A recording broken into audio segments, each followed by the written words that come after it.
యేసుక్రీస్తు నామములో ద్వేషమును నువ్వు జయించాలి. శరీర కార్యములలో అదొకటి. ద్వేషమున్నవాడు ఎవడు బాగుపడడు, ఇంకొకరిని బాగుపడనీయుడు. బాగా గుర్తుపెట్టుకో. ఏ అక్క బాగుపడదు.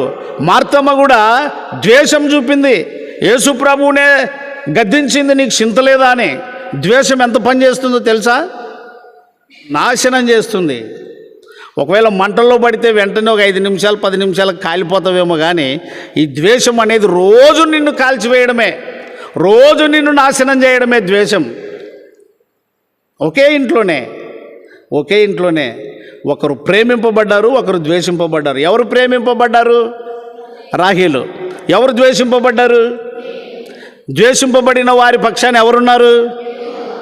జాగ్రత్త, ద్వేషము పనికిరాదు.